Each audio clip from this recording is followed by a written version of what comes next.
জামায়াতের সঙ্গে ৫ ওয়াক্ত নামাজ আদায় করা অন্যতম ফজিলতপূর্ণ ইবাদত, যা রাসূল সাল্লাল্লাহু আলাইহি সাল্লামের গুরুত্বপূর্ণ সুন্নাত। একা নামাজ পড়বার চেয়ে জামাতে নামাজ আদায় করবার গুরুত্ব অনেক বেশি। জামাতে নামাজ আদায় করা মহান আল্লাহর কাছে অধিক পছন্দনীয়। মহান আল্লাহ স্বীয় অনুগ্রহ ও মেহেরবানিতে জামায়াতের সঙ্গে নামাজ আদায়ের মধ্যে বান্দার জন্য প্রভুত্ব, সওয়াব ও কল্যাণ রেখেছেন। জামাতের উদ্দেশ্য মসজিদের দিকে পথ চলা, এমন একটি আমল যার বিনিময়ে দুনিয়া ও আখিরাতে কল্যাণের নিশ্চয়তা পাওয়া যায়। জামাতের উদ্দেশ্য মসজিদে গেলে প্রতি কদমে কদমে বান্দার মর্যাদা বৃদ্ধি পায় এবং গুনাহ মাফ হতে থাকে। জামাতের জন্য অপেক্ষা করারও নামাজে রত থাকার সমতুল্য। আবার জামাতের পর ওই স্থানে বসে থাকলে ফেরেশতারা তার জন্য দোয়া করতে থাকেন। ইবনে ওমর রাদিয়াল্লাহু আনহু থেকে বর্ণিত, তিনি বলেন, রাসূল সাল্লাল্লাহু আলাইহি সাল্লাম ইরশাদ করেছেন, জামায়াতের সঙ্গে নামাজ আদায় করা এবং একাকী নামাজ পড়বার তুলনায় ২৭ গুণ বেশি সওয়াব রয়েছে। সহিহ বুখারী ৬৪৫ নম্বর আয়াত। এছাড়া মসজিদে জামাতে নামাজ আদায় মুসলমানদের পারস্পরিক ভ্রাতৃত্ব ও সহানুভূতি বৃদ্ধির এক ফলপ্রসূ ও কার্যকর মাধ্যম। যারা সর্বাবস্থায় মসজিদমুখী, মসজিদের সঙ্গে যাদের আন্তরিক সম্পর্ক অজানা হলেই সব কিছু ফেলে মসজিদের দিকে ছুটে আসে। জামাতের নামাজ আদায় করবার জন্য তাদের জন্য কিয়ামতের ভয়ঙ্কর দিনে আল্লাহর আরশের ছায়ায় জায়গা বরাদ্দ থাকবে। নামাজের জামায়াতে উপস্থিত না হওয়ার ব্যাপারে কঠিন সতর্কবাণী উচ্চারণ করেছেন রাসূল হযরত মুহাম্মদ সাল্লাল্লাহু আলাইহি ওয়াসাল্লাম। তিনি বলেছেন, যদি কোনো লোক মানুষদের একটি হাড় বা ছাগলের পা নেওয়ার জন্য ডাকে, তাহলে তারা অবশ্যই তার ডাকে সাড়া দিয়ে চলে আসবে। অথচ তাদের জামাতের সঙ্গে নামাজ আদায় করবার জন্য ডাকা হলে তারা জামাতে শরীক হয় না।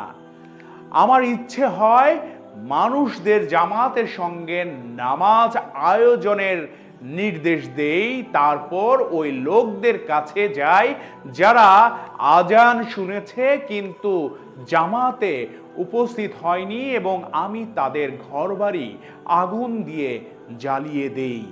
আর জামাত থেকে একমাত্র মুনাফিকই বিরত থাকে। আল মুজাম্মিল আয়াত 2763। অনেক হাদিস বিশরদ এই হাদিসের মাধ্যমে জামাতে নামাজ আদায়ের ওয়াজিব বলে উল্লেখ করেছেন, কেননা এতে জামাত বর্জনকারীর বিষয়ে কঠিন সতর্কবাণী বর্ণিত হয়েছে এবং তাকে মুনাফিক আখ্যা দেয়া হয়েছে। আর এ জাতীয় সতর্কবাণী কেবল ওয়াজিব কোনো আমল ছেড়ে দেবার ক্ষেত্রেই হয়ে থাকে। সেই সঙ্গে এ হাদিসে এ কথাও স্পষ্ট যে জামাতে নামাজ আদায় ওয়াজিব হওয়ার বিষয়টি যদি মসজিদে উপস্থিত হয়ে আদায় করার সঙ্গে সম্পৃক্ত না হতো, তাহলে রাসূল সাল্লাল্লাহু আলাইহি সাল্লাম জামাতে অনুপস্থিত ব্যক্তিদের ঘর বাড়ি জ্বালিয়ে দেওয়ার ইচ্ছে করতেন না। ইলা উস সুনান আয়াত 4/186। কেউ যখন হেঁটে নামাজ আদায়ের জন্য মসজিদে যায়, তখন তার জন্য সওয়াব লেখা হয়, তার মর্যাদা বৃদ্ধি করা হয় এবং তার গুনাহ ক্ষমা করে দেয়া হয়। এ প্রসঙ্গে রাসূল সাল্লাল্লাহু আলাইহি ওয়াসাল্লাম বলেছেন, যে ব্যক্তি বাড়ি থেকে পবিত্র হয়ে কোনো ফরজ নামাজ আদায় করবার জন্য পায়ে হেঁটে আল্লাহর কোনো ঘর অর্থাৎ মসজিদে যায়, তার প্রতিটি কদমের বিনিময়ে এক একটি গুনাহ মাফ হয় এবং প্রতিটি কদমের জন্য একটি করে উচ্চ মর্যাদা লাভ হয়। সহিহ মুসলিম 1407 আয়াত নাম্বার। সুবহানাল্লাহ। কেবল মসজিদে যাওয়ার পথেই না, বরং আসবার পথেও সম পরিমাণ নেকির ওয়াদা রয়েছে।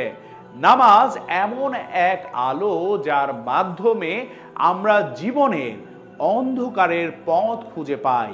এমনকি এটি আমাদের অন্ধকারময় কবরকেও আলোকিত করে তোলে। একইভাবে এটি কিয়ামতের দিন আমাদের পথকে আলোকিত করবে। এ কারণে রাসূল সাল্লাল্লাহু আলাইহি সাল্লাম নামাজকে নূর বা আলোর সঙ্গে তুলনা করেছেন।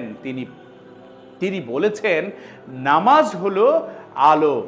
সহিহ মুসলিম আয়াত 223। নামাজ পুরো সমাজের জন্য কল্যাণ ও বরকতময় বয়ে আনে। একজন নামাজি যতই বিভ্রান্ত ও পথহারা হয়ে পড়ুক না কেন, অবশ্যই তাকে একদিন তার নামাজ বিভ্রান্তির পথ থেকে রক্ষা করবে। নামাজ সমাজের মাধ্যমে শান্তি ও নিরাপত্তা আনয়ন করে। রাসূল সাল্লাল্লাহু আলাইহি সাল্লাম বলেছেন, যে ব্যক্তি নিয়মিত 5 ওয়াক্ত নামাজ জামাতের সঙ্গে আদায় করবে, কিয়ামতের দিন এই নামাজ তার জন্য আলো ও দলিল হয়ে নাজাতের উসিলা হবে। আর যে ব্যক্তি গুরুত্বের সঙ্গে নিয়মিত নামাজ আদায় করবে না, কিয়ামতের দিন নামাজ তার জন্য কোনো আলো, দলিল ও নাজাতের উসিলা হবে না, বরং কারণ ফেরাউন, হামান ও উবাই ইবনে খালফের সঙ্গে তার হাসর হবে। মুসনাদে আহমদ আয়াত 6576। হানজালা উসাইদি রাদিয়াল্লাহু আনহু থেকে বর্ণিত, রাসূল সাল্লাল্লাহু আলাইহি ওয়াসাল্লাম ইরশাদ করেছেন, যে ব্যক্তি 5 ওয়াক্ত নামাজ যথাযথভাবে জামায়াতের সঙ্গে আদায় করে, উত্তম রূপে ওযু করে, সময়ের প্রতি খেয়াল রাখে, রুকু সিজদা ঠিক মতো আদায় করে এবং এভাবে নামাজ আদায় নিজের ওপর আল্লাহর হক মনে করে, তাহলে জাহান্নামের আগুন তার জন্য হারাম করে দেয়া হবে। সুবহানাল্লাহ। মুসনাদে আহমদ আয়াত 18372। কাজেই পরকালে নাজাতে পেতে, আমি আবারও বলছি, কাজেই পরকালে নাজাত পেতে হলে দুনিয়ার জীবনে নামাজের প্রতি যত্নবান হতে হবে। নামাজি ব্যক্তিরাই জান্নাতের স্থায়ী বাসিন্দা হবেন। একমাত্র মহান আল্লাহ তাআলাকে সন্তুষ্ট করবার জন্যই নামাজ পালনে ব্রতী হতে হবে। মহান আল্লাহ আমাদের সবাইকে দৈনিক 5 ওয়াক্ত নামাজ জামায়াতের সঙ্গে আদায়ের তৌফিক দান করুন। আমিন।